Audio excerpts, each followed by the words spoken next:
This morning we have considered some simple stellar models. Simple stellar models means we have closed the equations by assuming a relation between pressure and density in a rather formal way. It means we have assumed that the pressure is proportional to the density to some power 1 plus 1 over n times a constant k. And the index n is called the polytropic index. This relation is given by in a formal way and needs some justification, in which case a relation between pressure and the density may be assumed as a formal condition for closing or for having a closure of the mechanical equations. So what we are doing is we're trying to solve the mechanical equation, meaning we solve the mass conservation and the equilibrium equation, asking for an equilibrium solution of the mechanical equations, and justify that the pressure and density is given by a relation similar to a polytropic prescription. Well, one justification of this relation would be that we have an equation of state which itself provides a relation between pressure and density. For instance, degenerate electrons will result in a relation between pressure and density. Another way or another justification for a polytropic relation would be if the energy transport is very efficient. For instance, if the energy transport is so efficient that we may assume that the temperature is constant, then if we have an ideal gas equation as the equation of state, then the relation between there will be a relation between pressure and density. Another case where which may result in a pressure-density relation is if the convection is efficient. This happens, for instance, at the for cool stars or for cool region within the Hertzsprung-Russell diagram. For instance, on the Hayashi line, the Hayashi line is considered, or the definition of the Hayashi line involves that the relation that the value of nabla is equal to the adiabatic value. This means convective is very efficient. Then the stellar models along the Hayashi line will lead to a pressure, an equation of state where pressure depends on density and entropy. Once the entropy is constant, because nabla is equal to nabla adiabatic, this means the pressure is a function of density. So the thermodynamics of such stellar models is condensed in a pressure-density relation, and this pressure-density relation is given in the form of a power law as a function of density. So that pressure is a power law in terms of the density. Okay, so what kind of solutions or what kind of models do we obtain once we use or once we assume a power law of in terms of the density of the pressure dependence on density? Well, what we have to solve is the equation of hydrostatic equilibrium. 1 over the density times the gradient of the pressure is the gradient of the gravitational potential.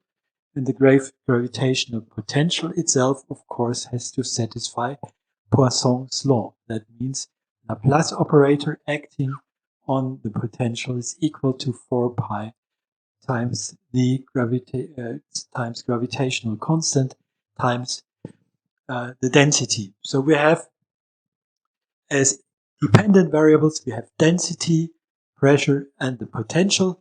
and we have two equations. So we have one, we need one more equation to close this system, and the system is simply closed by the relation between pressure and density. So this, the closure of the mechanical equation, Poisson's equation for the potential and hydrostatic equilibrium, is closed by the relation between pressure and density. So this is the so-called the equations for the so-called polytropes as a sort of stellar models. So we obtain stellar models where the pressure-density relation is prescribed by a power law of the pressure depending on the density. Okay, so we first introduce, of course, spherical symmetry. Our star is spherically symmetric, so the radial version of the gradient of the pressure and the gradient of the potential is given by 1 over rho. Gradient of the pressure is given by minus the gradient of the potential, and the spherically symmetric version of the Poisson's equation results in 1 over r squared times d by dr of r squared d phi by dr. This is the radially symmetric of Poisson of the Laplace operator is equal to 4 pi g rho. Now, once we insert equation 1 into equation 2, that means we replace the gradient or the derivative of the potential with respect to r in the second equation. We eliminate the potential simply by inserting the d phi by dr into the second equation. Then we have an equation which depends on the density and the pressure gradient. Now we insert the polytropic relation. We replace the pressure by a power law in terms of the density, and then we end up inserting 1 into 2 and replacing the power law in terms of the density of the pressure. Then we are left with the following equation. This K comes from the polytropic relation. There's one derivative to be taken from the pressure, and what is left is the pressure in terms of the power law in terms of the density times d rho by dr. So this is simply the Laplacian operator acting on the pressure is equal to 4 pi times g times the density. So what we end up with is a second order equation of for the density stratification of our stellar model. Okay, this is simply a combination of hydrostatic equilibrium, Laplace equation, and introducing the power law for the polytropic dependence of pressure and density. Okay.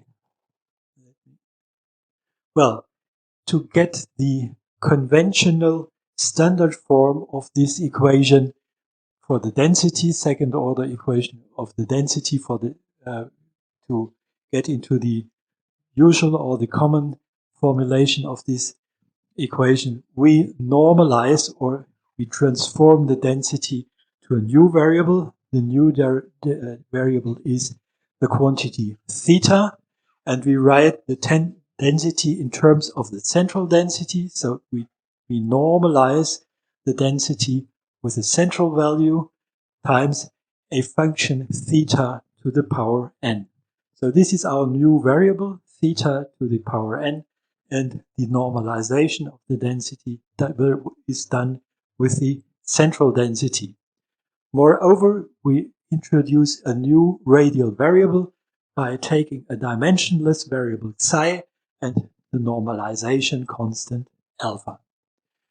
Well, the normalization is obtained by choosing a particular value of alpha such that this psi is a dimensionless quantity, and alpha is depending on the constants we have in our original equations by the constant k, which comes from the polytropic relation, which comes also from the 4 pi g, which is the gravitational constant, and from the central density. If we take alpha equal to this combination of constants, central density, and the polytropic index, then we obtain a dimensionless quantity xi, which is normalized, or which leads to a normalization of the radial coordinate r. R is then given by alpha, which gives the radius in physical units times a dimensionless unit xi. Okay, so if we do a normalization and transformation in this way, then the equation becomes rather simple, or simpler than before. Well, we have a Laplacian operator, the radial part of the Laplacian operator, which looks similar like the original Laplacian operator in terms of radius. Now it's in terms of the dimensionless quantity xi. It's 1 over xi squared times the derivative with respect to xi times xi squared times d theta by d xi. So this is simply the Laplacian in terms of the transformed variable theta and the transformed variable xi. So theta is a dimensionless unit, is a dimensionless quantity, and xi as well. And on the right-hand side, we are left with essentially with the density. This is this term here. And so we have density is normalized by the central density. We have on the right-hand side, we have minus theta to the power n. So this is a dimensionless equation for the quantity theta and the independent variable xi. And it was first time it was given by Lane and Emden. So this is famous Lane-Emden equation for the structure of a polytropic star. So what this equation describes is the structure of a stellar equilibrium, stellar mechanical equilibrium, where the pressure is given by a polytropic relation on the density. Okay, so the question is, what is the solution of this equation? Well, we have to have, of course, this is a differential equation, and the differential equation needs some either boundary conditions or initial conditions. Well, one of the initial conditions is that theta at the center of our object, this will be the center of the density of the star, and the density, or the transformed variable for the density. Well, we have normalized the density by the central value, so the initial conditions for integration would then be that theta is equal 1. If we normalize the density to the central value, that means theta is 1 at the very center of the stellar model.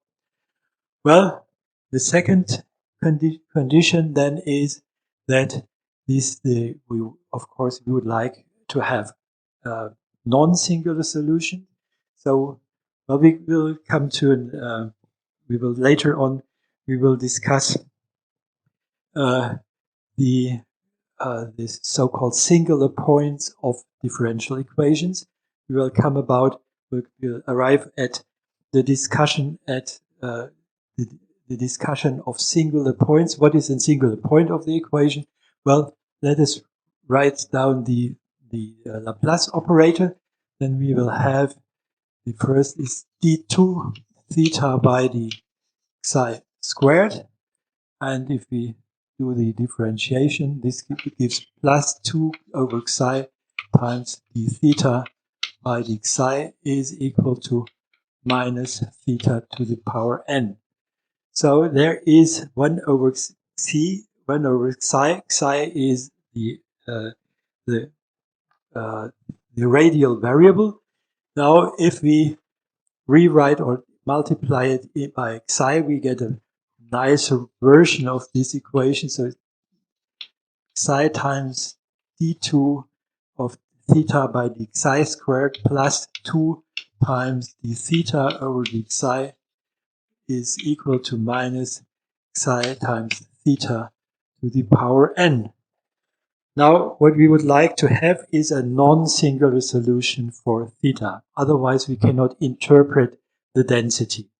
Once we get a point where the highest derivative, where the coefficient of the highest derivative vanishes, is a so-called singular point, which means we do have, apart from regular solutions which do not diverge, we have also solutions which diverge at a singular point. So we have to exclude those solutions which have a singularity which diverged at psi equals to 0.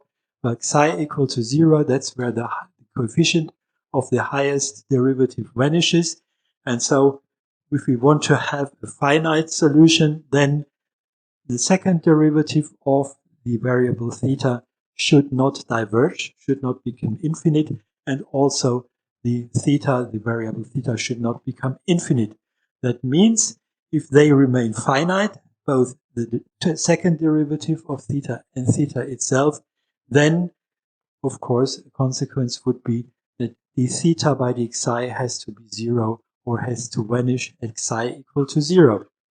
Psi equal to 0 and finite second derivative and finite function theta, then this would imply that the derivative of theta with respect to psi has to be 0 in the center of the stellar model. So for regularity, for a regular solution of the Lane-Emden equation, we would require that the derivative of theta with respect to psi should vanish at the center. So we have two boundary conditions for this equation. So equation of second order with two initial conditions or two boundary conditions. One is that theta at psi equal to 0 should be unity, and for regularity reason, the derivative of the function theta at this center should vanish. So we have two boundary conditions, and then we can the conditions, or we have enough conditions to solve this equation. The equation must be solved together with these two initial conditions. So we have an initial problem to be solved and to provide a function theta which denotes or which represents the density structure of the polytrope.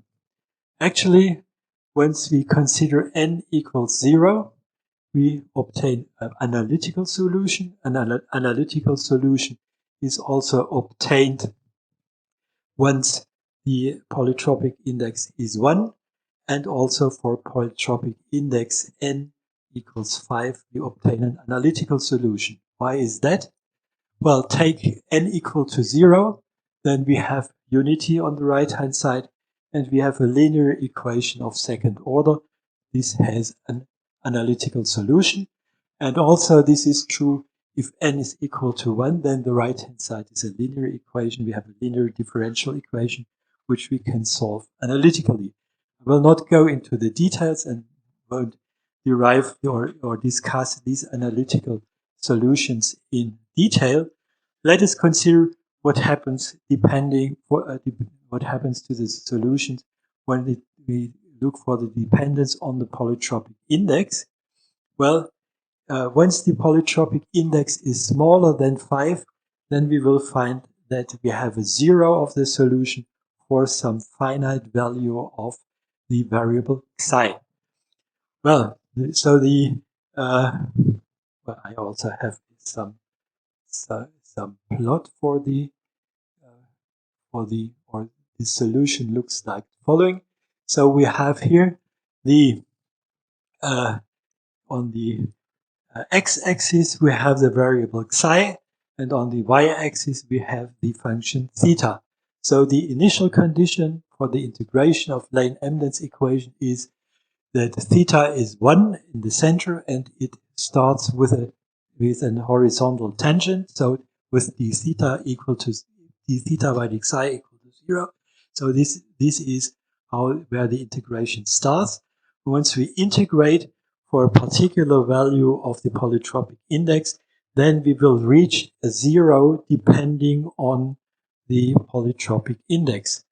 So, for instance, for the polytropic index equal 1, the solution theta is 0 between xi equals 2 and equals 3.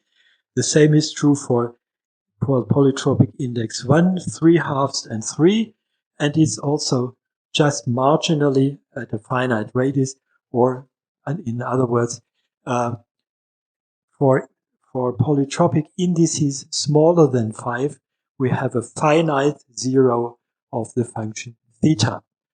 So this is interpreted as the radius of the star, or the radius of the stellar model. The first zero of this function, because we cannot interpret negative values of the function theta, we cannot interpret negative densities. So as long as theta is positive in this solution, then we can interpret this as the star, the structure of the star, and the first zero in this picture will be the radius of the star in terms of the normalized radius or radial variable psi. Okay, once the polytropic index is bigger than 5, then bigger or equal to 5, then the stellar model will extend to infinity. So these are the simplest stellar models we can think of.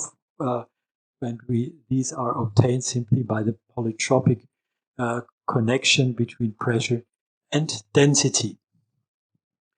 Okay, so the first zero of this, the solution of theta in terms of the solution of the Lane-Emden equation, first zero denoted by psi1 as a function of n, will be interpreted as the stellar boundary for polytropic indices smaller than 5.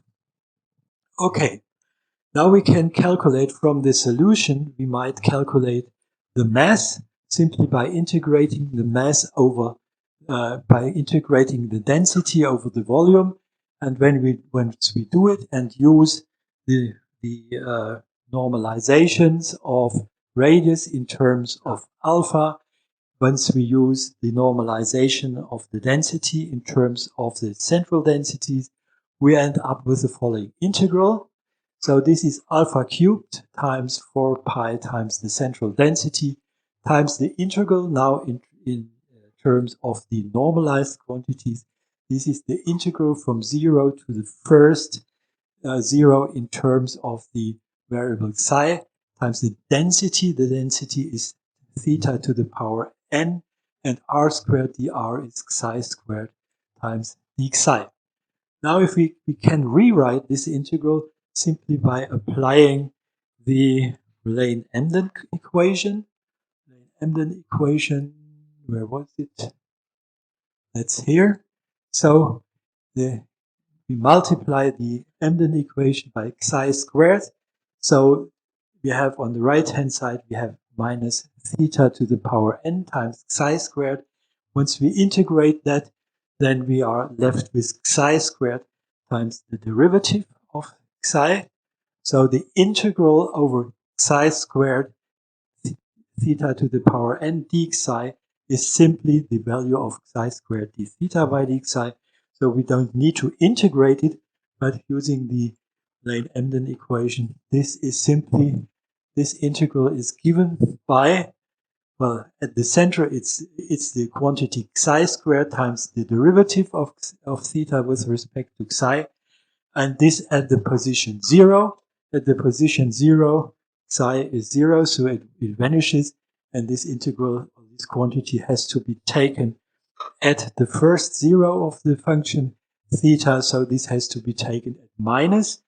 At the point 0, it's anyway 0, so this gives minus psi1 squared, and psi1 squared is the first 0 of the function n times the derivative of the function at the first 0. So this is a quantity which is dimensionless and which is of order unity. The dependence on physical variables of m is the normalization value, the normalization constant alpha, normalization for the radius, and the normalization for the density, for the central density. So we may express it in terms of some dimensional quantity and alpha cubed times 4 pi times the central density. The radius of our star is normalization of the radius times the zero of the solution, the first zero of the solution psi1 of the function psi1 of n. The mean density is simply the mass over the volume of our star. Mass over volume of the star can then be written in terms of, well, the central density. What is left here, if you take the mass, if you express the mass in the way given above, and also the radius, must express radius in terms of alpha, the central density, and also the radius, then you end up with a relation between the mean density and the central density only, and some function or some quantities, the derivative of the solution at the first zero divided by the first zero and the central density. So if we now express both the value of alpha in terms of, so we express first alpha in terms of the mass and the central density, then and secondly we interpret the central density in terms of mass and radius, then we end up with a relation. So we replace simply the central density by mass and radius, and we replace the value of alpha by mass and density again by mass and radius. We get finally a relation between mass and radius for our polytrope.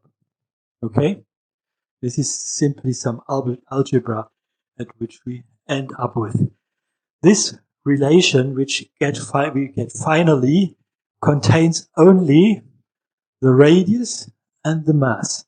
So the central density has been eliminated and the normalization factor alpha has been eliminated. What is left as from the physical constants is the polytropic constant K and the gravitational constant. This comes from here.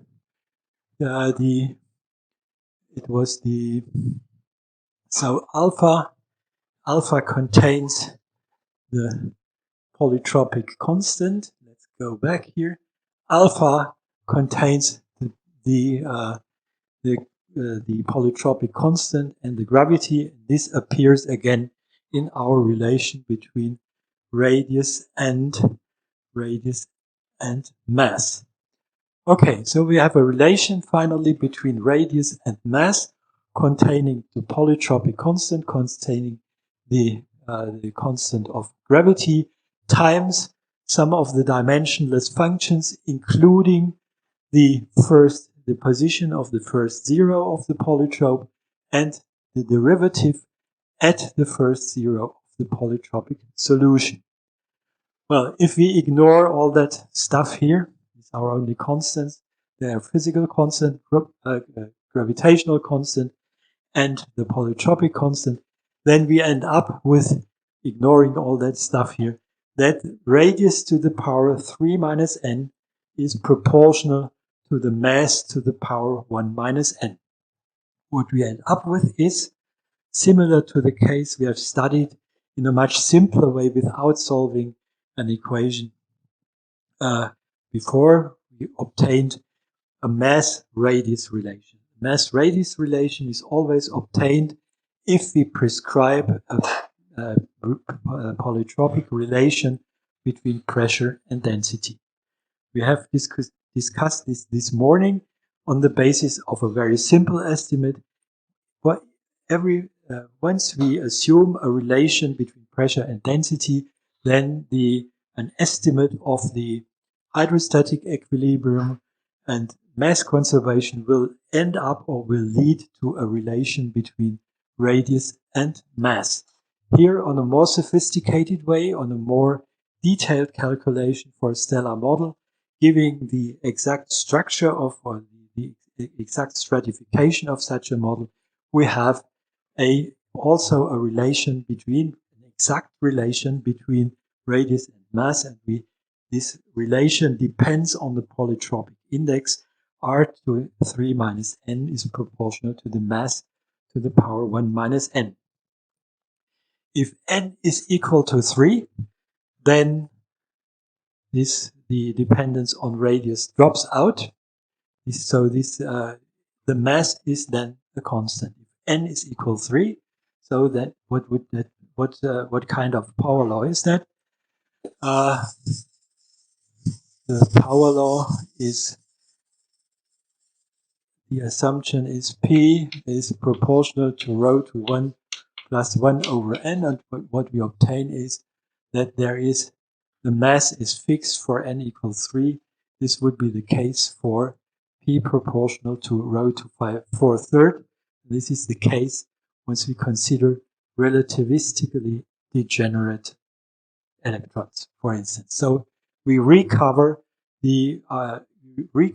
for the polytropic case, we recover our results from this morning. On the other hand, if n is equal to 1, then we have a fixed radius. Then the radius is independent of the mass m. Moreover, what we can see then is well, we have dr by dm is bigger than 0, so the radius increases with mass if the polytropic index is smaller than 1 or bigger than 3, and once it lies between 1 and 3, then the radius decreases with mass, and this is typical for degenerate stars, in particular for white dwarfs. For white dwarfs, which means the gamma, the adiabatic index is 5/3, which corresponds to 3/2. The radius goes with m to minus 1/3, and we have the radius mass relation of white dwarfs. For n equals 3, the mass is fixed by the value of k. So if you take the exact value here is, or the exact relation is, if n is equal to 3, then you derive, or you can write the mass in terms of the polytropic constants of order unity times the polytropic constant and the term of the gravity. So what you derive, or what you can derive from this relation, is Chandrasekhar's mass in detail. So you get the exact value of Chandrasekhar's mass simply by taking n equals 3, inserting the polytropic constant simply from the equation of state, which is valid for degenerate, non-relativistically degenerate electrons. So inserting this constant and the gravitational constant, we will derive the mass of a relativistically degenerate electron gas. This for the relativistically degenerate electron gas, this constant depends on natural constant, on basic constants only. So Chandrasekhar's mass can be expressed in terms of fundamental constants only. So this is given by a combination, certain combination of fundamental constants. Okay.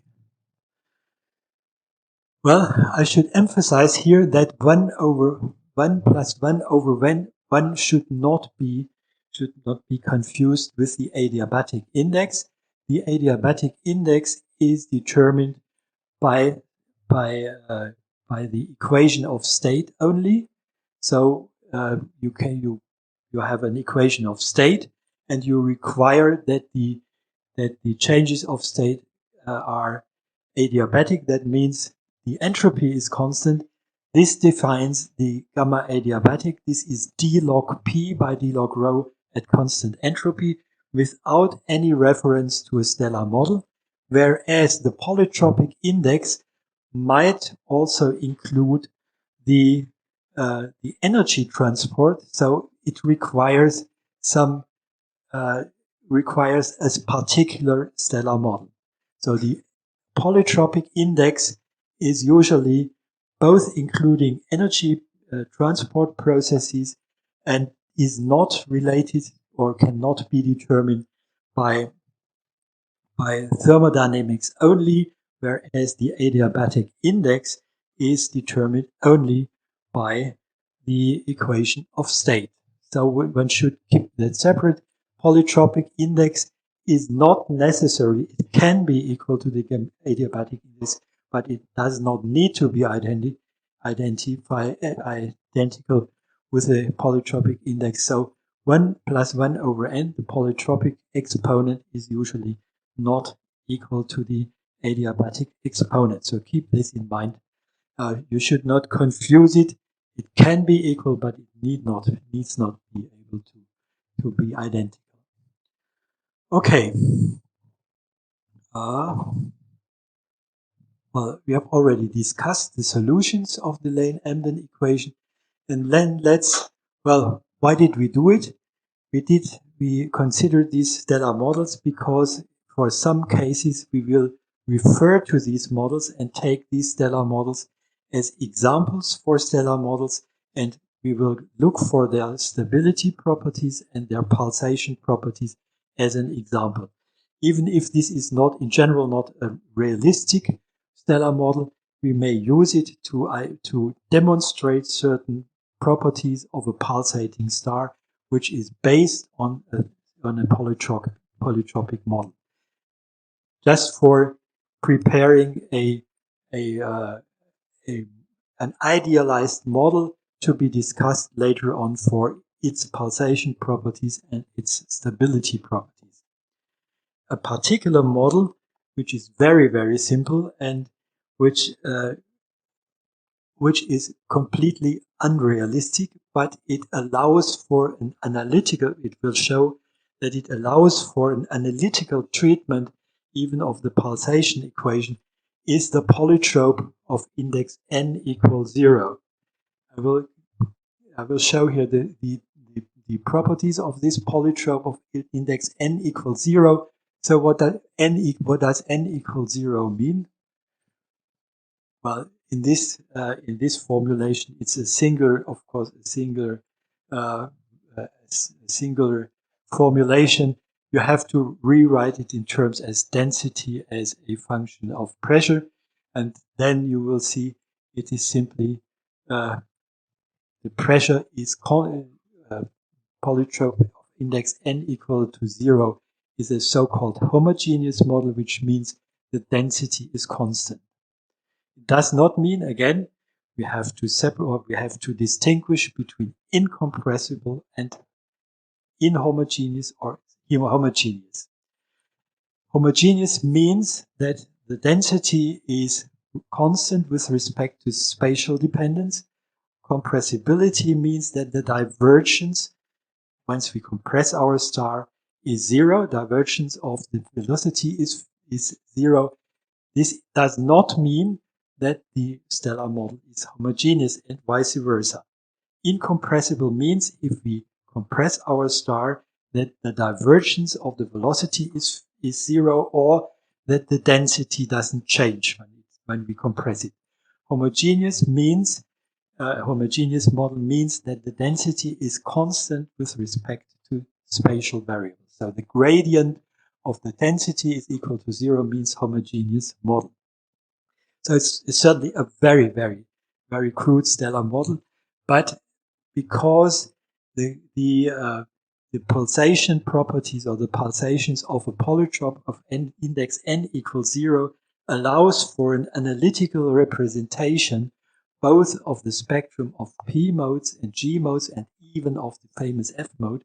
Therefore, I would like to discuss this model because you can have an analytical representation of the entire spectrum, which is not possible for other stellar models. So this is the simplest stellar model, but it has the advantage that you can write down finally the spectrum in a closed form. Well, if we have a constant density, the mass is given by density times the volume. The mass inside a volume of radius r is simply density, which is constant, multiplied by the volume of sphere of r. Then the pressure gradient is given, density is constant, 1 over rho, dp by dr is given by the gravity. Gravity is g mr. Mr is given by this function which goes like r cubed over r squared. So the pressure gradient is minus 4 pi third times rho squared. The mr contains another density times the gravitational constant times r. So the pressure is a linear function. The pressure gradient is a linear function of the radius, and we can easily integrate the pressure by simply taking the integral over this function. So the integral goes with r squared half. Now we have the boundary condition, or the condition we are looking for the value where the pressure vanishes. It's the typical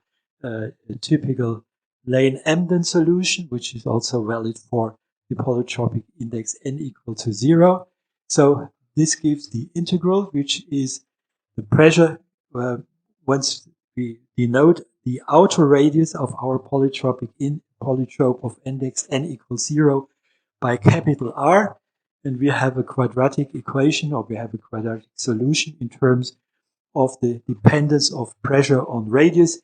Then we have that the pressure is given by 1 minus the relative radius, 1 minus r over the radius of our stellar model squared, times the central pressure. The central pressure is given by the density of our polytrope times the gravity, essentially. Okay. So this is the solution, mass mr, and this is the solution of the pressure as a function of radius. It's a quadratic function, so the pressure looks like that. Pressure is a parabola, and it has a 0 at radius r, and this here is the central pressure, which is simply the maximum of the pressure curve. Well, we have already discussed it, basically, in terms of, you see here, this is the parabola for n equal to 0 here in terms now of this variable xi. Or you can take it, of course, formulate it in terms of the ratio of the radius and the complete of the radial variable and the radius of our object. Now, what about the stability, or the stability with respect to convective motion? May I remind you, there was this quantity Q, which denotes, or which involves the criterion of stability. Q was given by, perhaps you remember, what was the criterion for the onset of convective instability or stability? To remind, this was not the complete criterion. The complete criterion would involve both the pressure gradient and the density gradient. One.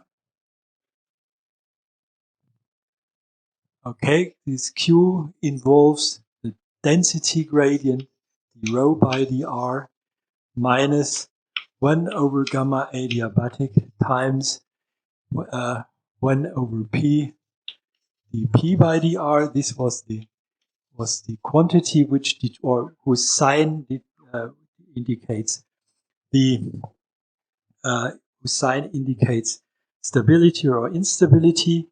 Well, d rho by dr is 0 for this element, so the value of Q only depends on the pressure gradient. The pressure gradient is, of course, negative, so Q is positive. And once you go back to our criterion, then positive values of Q actually should be 1 over rho times d rho by dr.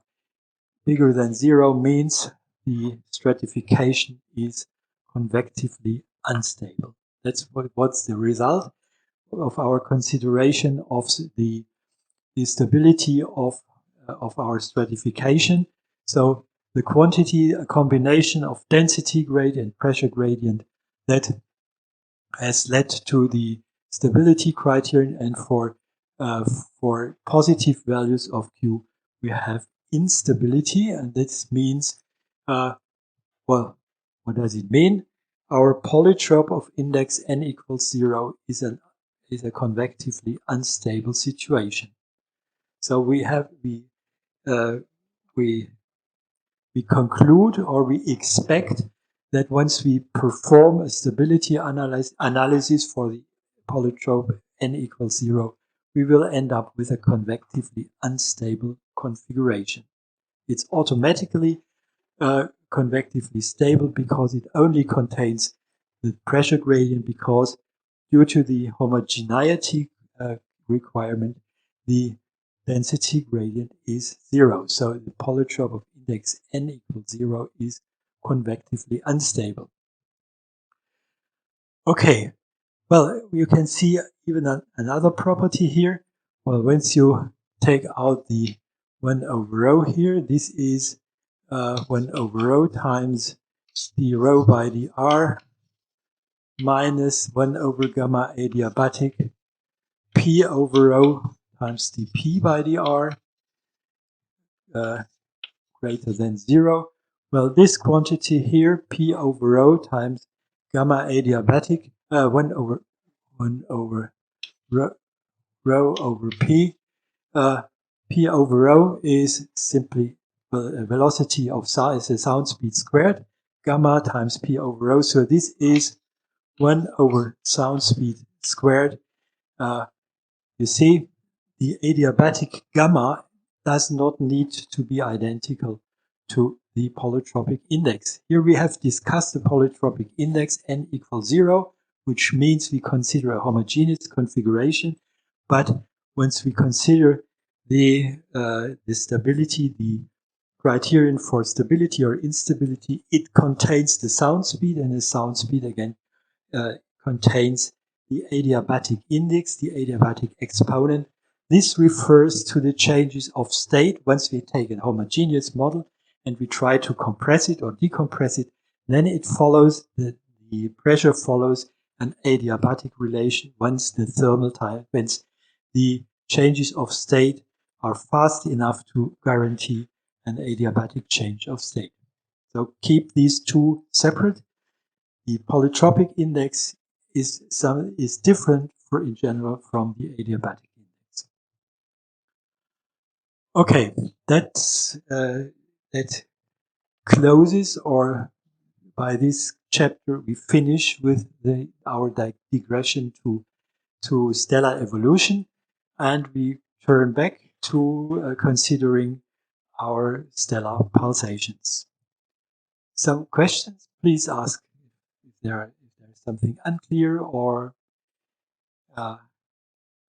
you disagree, or you object, please. No comments. So we need to switch now to the final radial linear. Well, in the case of degeneracy, the pressure is automatically a function of density only.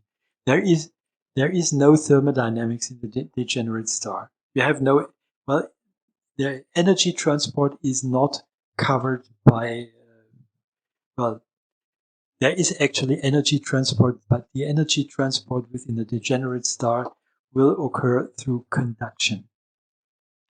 And then we have to go, if we want to consider energy transport in a degenerate star, then we would have to consider the ions.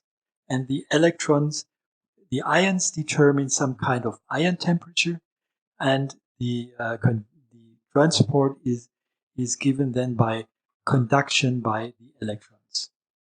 So we exclude the thermodynamics. The thermodynamics does not play a role for the mechanical structure, for the equilibrium, because the pressure is made up only by the degeneracy pressure of the electrons.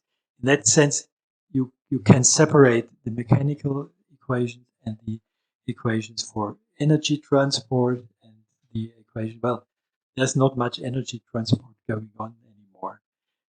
What happens is at most at the surface of the white dwarf or so we may have some energy transport and we may have some radiation which is emitted from the surface, but energy transport does not play a role anymore in degenerate objects.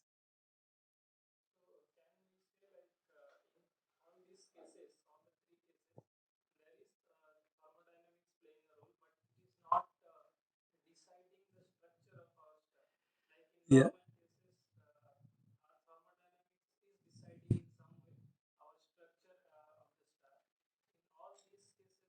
Yeah. Well, for the degenerate electron gas, it's simply that the equation of state itself loses one of the variables, so there is no temperature or entropy occurring anymore. In the other cases, we have both the transport mechanism, the energy transport mechanism. For instance, if it's very efficient, then we have constant temperature. So there is still, the temperature is still a parameter of the system, but the transport is very efficient and it reduces or it maintains a constant temperature. If we then add an equation of state with constant temperature, then we have formally a relation between pressure and density.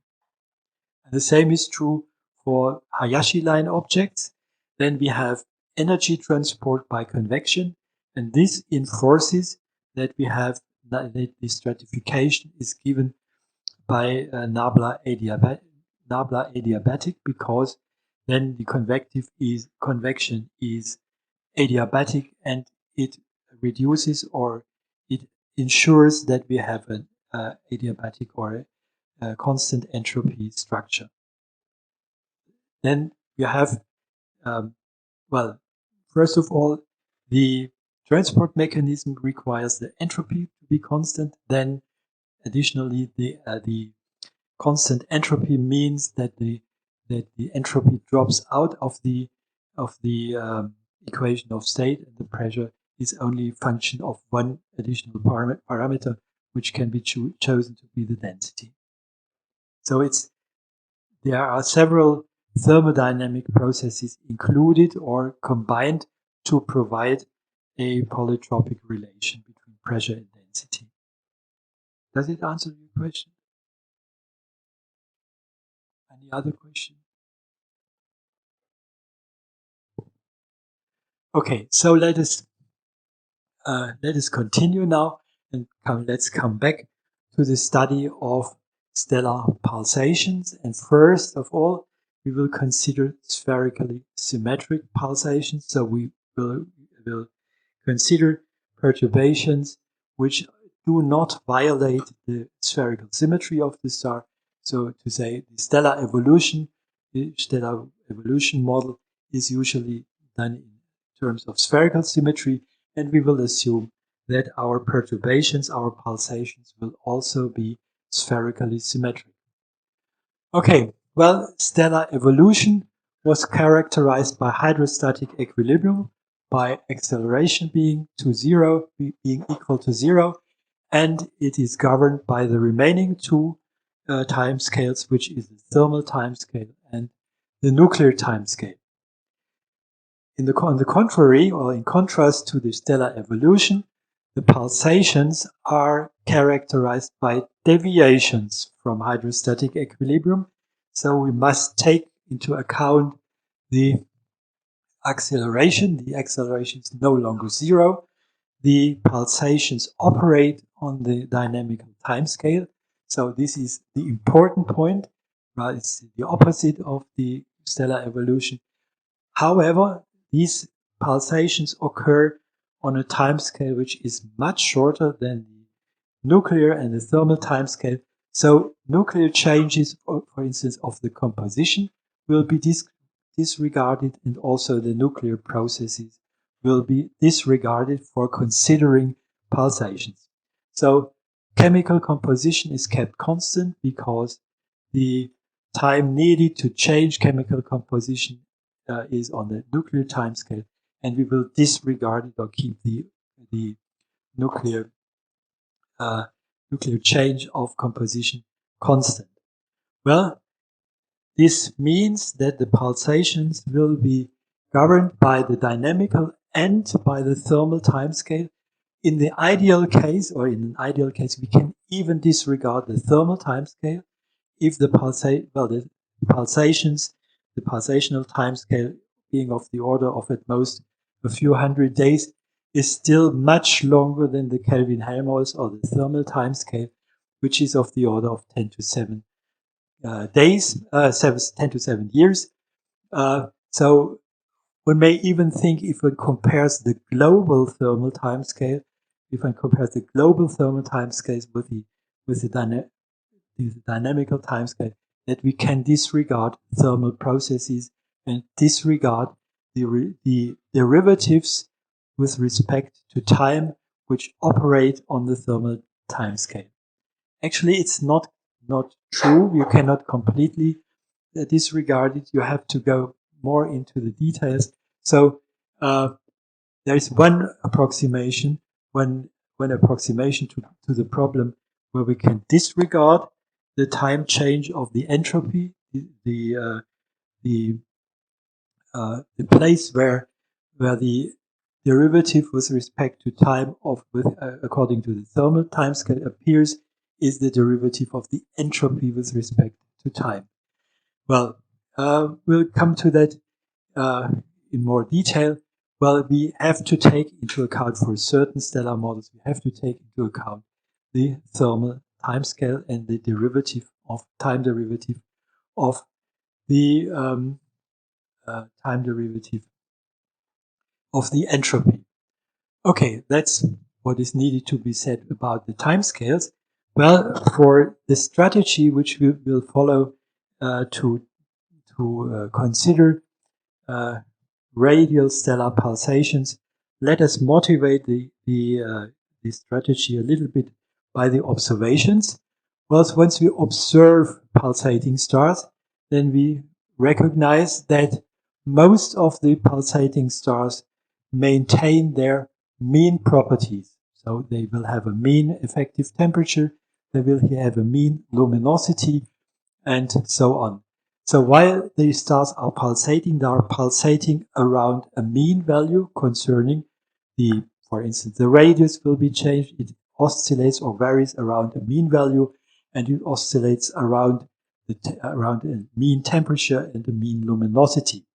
And in most cases, these changes or the variation of these quantities with respect to the mean value is small.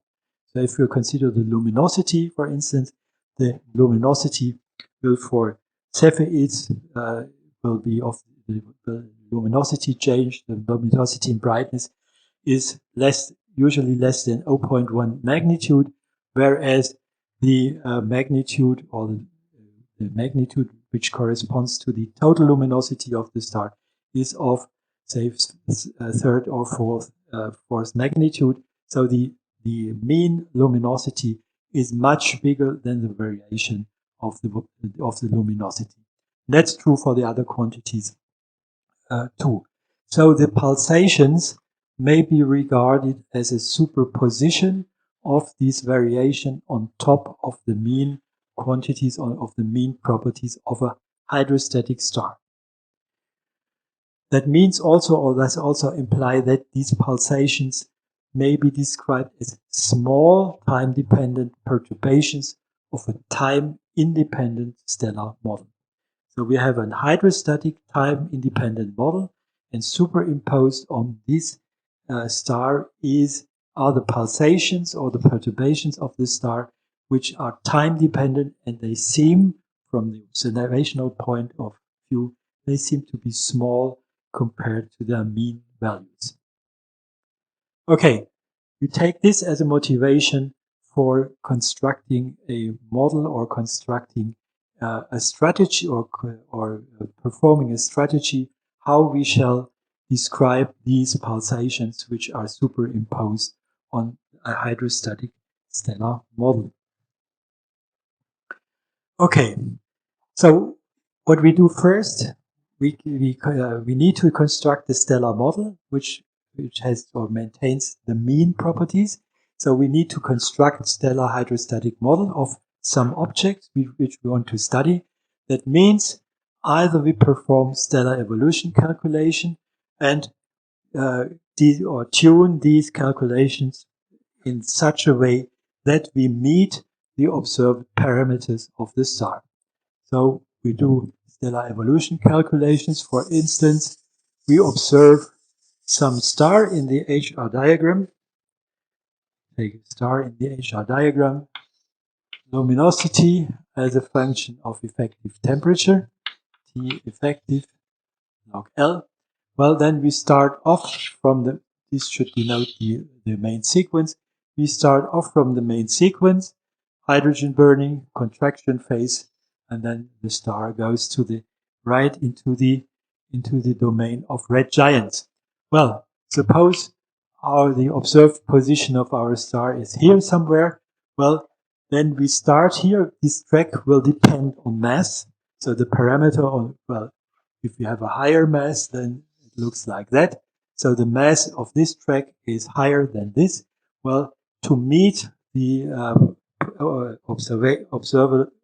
observed position, we may have to tune the star. So in that case, the mass is too small. In that case, the mass is too big. So we have to fine tune until we find a track which meets the position of our star. Then we will have an object, or we will have a model here which is close to the observed position of our star. We have the mass of the star in that case, and we meet it at the observed position in terms of effective temperature and luminosity. Okay, this is one way to generate stellar models which match the observed positions and which will give us a hydrostatic stellar model which we can test or investigate for stability and pulsations. The other way would be we adopt the observed parameters once we do not have a stellar evolution track is available. We adopt the observed position in terms of luminosity and effective temperature, and in most cases the mass is the parameter which is not very well known. Maybe we have an estimate for the mass, or we consider simply a range of masses. Then we can and hopefully, or we may hope then, that the actual mass of the object will lie in the range of masses investigated. Of course, also from observation of the star, we may derive the chemical composition, which is necessary to choose the right opacity tables. If we do that, then we can construct an envelope model. That an envelope model is obtained by integrating not the full system of equation, but the system of mass conservation, of hydrostatic equilibrium, and of energy transport. So we assume these four, or we assume the observed position, take an estimate for the mass. This is the least well-known property, and we adopt the observed chemical composition. Then we can construct an envelope model by solving the following three equations. Well, the first equation is the definition of the mass coordinate, or if you like, the mass conservation. The second one is the hydrostatic equilibrium, and the third one is the energy transport. Well, in the case of convection, we have to reformulate this equation, and we have to take the formulation in terms of nabla relating the temperature gradient to the pressure gradient. Okay. Well, this equation, the advantage of this envelope model calculation is that we can perform then an initial value integration by integrating these three equations from the photosphere inside to some maximum temperature, which might be defined or can be chosen just as to avoid, for instance, nuclear reaction. Because what we do not integrate here is the equation for the luminosity. The L by the M is not integrated because we assume that in the envelope there are no nuclear processes. What we do exclude in an envelope integration is we exclude the nuclear active regions, the core of the star. That means if we exclude that, then the luminosity is constant.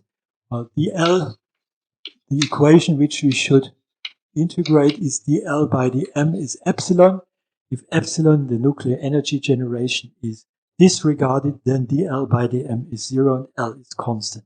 So we don't need to integrate this equation, but we keep or we consider constant luminosity, namely the constant luminosity as observed for the object. Okay, constant chemical composition. Nuclear energy generation is 0 and therefore the luminosity is constant and equal to the observed value. Then using the usual boundary conditions at the photosphere, we can now integrate these three equations inward. Well, we start with mr equals to m. We know the mass. This means we have the value of m and start with the independent variable mr equal to m. We start with the effective temperature. Effective temperature is given. Then the radius will be obtained from Stefan Boltzmann's law. We have temperature, luminosity, then we have the radius. And we have an additional condition which is identical, initial condition which is identical to the condition usually used in stellar evolution theory, which determines the pressure at the photosphere in terms of the gravity. This is a prescription obtained by considering an estimate of the stellar atmosphere. Okay, so we don't solve. This is the advantage.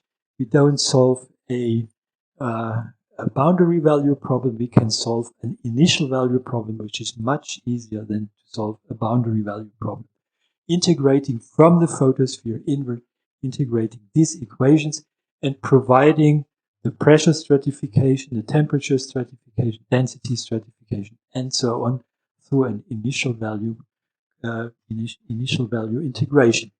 So the first step in any case or in any investigation of stellar pulsations and stability would be the construction of a hydrostatic model, either obtained by envelope integration, by envelope model, or if we are able to do this, we perform stellar evolution calculations for the parameters and try to match an evolutionary track which goes through the observed position. So the first step will be the construction of hydrostatic stellar model, either by stellar evolution calculations or by envelope integration. Okay, shall I stop here? Okay. So thank you for today, and tomorrow we will then consider the next steps we will perform to calculate and to describe stellar pulsations and stability. Thanks for today.